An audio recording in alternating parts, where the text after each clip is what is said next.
Yo, what's up everyone? Cody Morales here, and welcome back to Codagos Reacts. If you're new here, hit that subscribe button right now because today we're breaking down one of the most surgically executed military ambushes I've ever analyzed. We're talking about a Russian convoy that got absolutely demolished near Moscow, and the crazy part? Ukraine didn't even need a traditional firefight to pull it off.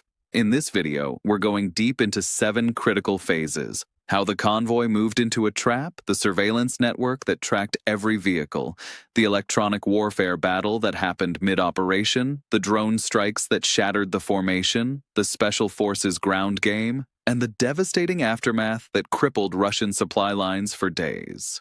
This is modern warfare at its most lethal, and every section is going to blow your mind. Before we dive in, do me a solid. Drop a comment right now telling me which military tech you think is more game-changing. AI-assisted drones or special forces coordination. I'm genuinely curious what you all think, and I read every single comment. All right, let's get into it. At 9:15 a.m., thick cloud cover and freezing drizzle blanketed a restricted military corridor on the southern edge of Moscow, cutting visibility down to just a few hundred feet and muffling all sound. Inside the perimeter road network, near a fortified storage complex, a Russian air defense convoy rolled out under complete radio silence. This wasn't just any supply run. The column included Pantsir S-1 combat vehicles, reload trucks, a mobile command van, and power units, all repositioning to cover the capital's outer defensive ring. Open-source intelligence later identified the equipment package with shocking clarity. The lead air defense system was the Pantsir S-1, a short-range missile and gun platform valued at roughly $15 million per unit. Support vehicles carried 57 E-6 surface-to-air missiles, each worth about $80,000. The convoy's electronic warfare layer included Krasuka EW vehicles assessed at nearly $10 million apiece and Pol-21 counter-UAV emitters estimated at $200,000 per set. Overhead security relied on Orlan-10 reconnaissance drones, each costing around $100,000, launched periodically to scan intersections and rooftops. But here's the thing. What the convoy didn't detect was a parallel surveillance web already locked onto them. Ukrainian assets had fused satellite data with long-endurance fixed-wing scouts and low-noise quadcopters. Bayraktar TB2 strike drones, valued near $5 million each, loitered beyond visual range, while Switchblade 600 loitering munitions, estimated at $70,000 per unit, were queued for precision engagement. As the column advanced between depots, the weather worked against them. Moist air masked acoustic warnings and blurred their optics. Ukrainian sensors synchronized, communication links hardened. The Russians thought they were moving into Moscow's defensive grid. In reality, they were walking into the opening act of a meticulously planned execution. Minutes later, as the column curved along a restricted service road inside the Moscow military district, the weather shifted again. A thick ceiling of cloud pressed down, and light sleet began coating antenna housings and optical sensors. At approximately 10:40 a.m. local time, the convoy slowed to maintain proper spacing between vehicles, completely unaware they had just crossed into a dead zone between overlapping Russian air defense sectors. The protective umbrella that normally surrounded the capital fragmented. No S-400 batteries were actively radiating, no Tor M2 vehicles shadowed the movement. The Pantsir S-1 units themselves, each worth roughly $15 million, were configured for redeployment, not immediate engagement. Their fire control radars remained in standby mode to avoid detection, a tactical choice that traded stealth for blindness. Meanwhile, Ukrainian surveillance had already classified the entire loadout. Accompanying the Pantsir vehicles were reload carriers, transporting 57 E-6 missiles worth approximately $80,000 each, power trucks supporting Krasuka electronic warfare systems valued near $10 million per unit, and a mobile command post fitted with R168 digital radios costing approximately $350,000 per set. A Pol-21 counter-drone array estimated at $200,000 was strapped to a flatbed, completely inactive. Above the cloud layer, long-endurance reconnaissance drones confirmed convoy geometry and speed. At lower altitudes, small electric strike drones maneuvered into release corridors. The engagement sequence wasn't rushed. It was methodical, calculated, waiting for that narrow window when Moscow's layered defenses briefly failed to overlap. The convoy wasn't moving toward protection anymore. They were moving into complete isolation. Still believing they were masked by weather and distance, the convoy pressed deeper into the southern Moscow military zone. Above them, Ukrainian Mavic 3 drones maintained steady altitude while a fixed-wing reconnaissance UAV widened the surveillance envelope, watching adjacent access roads and monitoring potential reaction forces. From this layered vantage point, the entire column was digitally reconstructed in real time. Thermal and optical feeds were fused to isolate priority targets. Command vehicles were identified by clustered antennas and constant power draw. Missile carriers revealed themselves through suspension load and axle spacing. Even the Pantsir units were singled out by the distinctive thermal signature of their cooling systems. Within minutes, every single vehicle carried a tracking marker, updated continuously with speed, spacing, and heading to prevent any surprise counteraction. Ukrainian electronic support drones scanned relentlessly for radar emissions and emergency transmissions. At low altitude, FPV strike drones slipped forward beneath the cloud layer, settling into concealed holding points along the route. A separate ground team positioned man-portable anti-armor weapons to block any potential breakout attempt. By the time the convoy entered a narrow corridor lined with trees and concrete fencing, observation had shifted into total control. The column was fixed, mapped, and contained. What followed wouldn't be discovery or pursuit. It would be execution. While drones mapped every inch of the convoy from above, Ukraine's ground game was already in motion.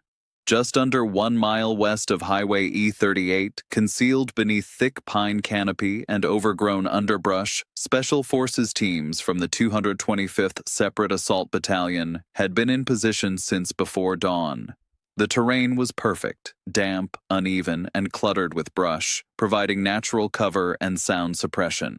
Each team had arrived in complete silence, infiltrated under darkness, and gone motionless for hours, waiting for the signal. These weren't conventional infantry. These were 3 to 5 man special operations squads trained for high lethality ambush and coordinated kill zone execution. They positioned themselves in L-shaped formations, a classic asymmetric setup designed to create intersecting lines of fire and cut off any retreat. Their role wasn't just to eliminate survivors, it was to seal the box and make absolutely sure no one escaped. Each unit carried a specific toolkit tailored for this operation. RPG-27 anti-tank launchers loaded with tandem warheads capable of penetrating explosive reactive armor. Not just for vehicles, but for guaranteed mobility kills. RGO fragmentation grenades, 2 per operator, built for tight area blast containment, ideal for pinning down dismounted troops and denying them cover. And most critically, laser designators with optically enhanced targeting modules. These weren't just rangefinders, they were the ground link in a digital kill chain, transmitting precise coordinates to both overhead drones and rear-deployed high-mobility rocket batteries.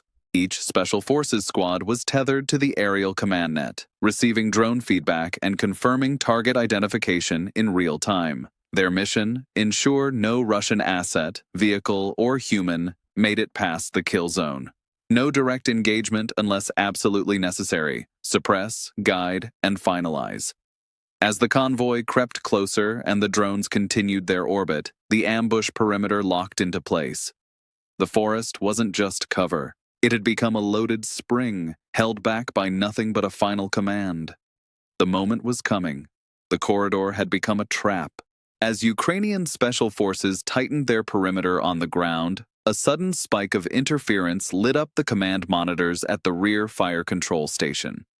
At 11:23 a.m., one of the reconnaissance Mavic 3 drones detected disruption in the 2.4 and 5.8 GHz frequency bands, classic signs of a Russian Krasuka 4 electronic warfare system coming online. Mounted on a Kamaz truck deep within the convoy, the system was designed to jam drone control links, disrupt GPS guidance, and blind airborne assets by severing their communications tether. But Ukraine had anticipated this exact scenario. Within seconds, the drone's onboard software activated counter-jamming protocols. First, it initiated frequency-hopping spread spectrum, cycling through hundreds of frequencies per second across multiple channels. This made it nearly impossible for the Krasuka 4 system to maintain a lock on the control signal. Second, the drone's navigation shifted to IMU-based inertial guidance, relying on gyroscopes and accelerometers instead of GPS. Even in total signal denial, the drone could maintain heading, altitude, and position tracking with less than 5 feet of deviation over a mile. And third, the system began scanning for GPS spoofing attempts, a known Russian tactic. If the drone detected inconsistencies between actual movement data and GPS feedback, such as unexpected shifts in velocity or location, it would automatically cut ties with GPS entirely and revert to internal navigation. The threshold was set at 1.5% error. Anything beyond that triggered an autonomous override. As a result, not a single Ukrainian UAV lost control. All continued orbiting, scanning, and updating coordinates in real time. The Russians had activated their defenses too late, and Ukraine had already adapted. The Krasuka wasn't shutting the kill chain down, it was just confirming that the ambush was about to go live. The drones didn't retreat. They evolved and kept the crosshairs locked. With the Krasuka jamming neutralized and the kill zone locked in, the green light came from the fire control bunker. Engage at 11:27 a.m. The first wave of FPV, first-person view, kamikaze drones launched from hidden forward positions, operated by Ukraine's elite 413th Separate Unmanned Systems Battalion.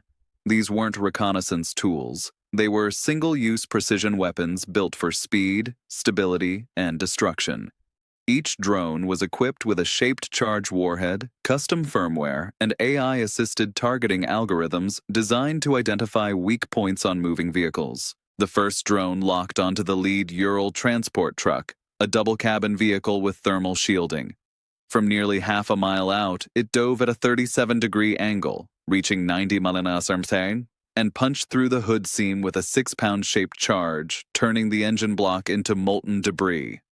The truck veered left, skidded sideways, and caught fire instantly.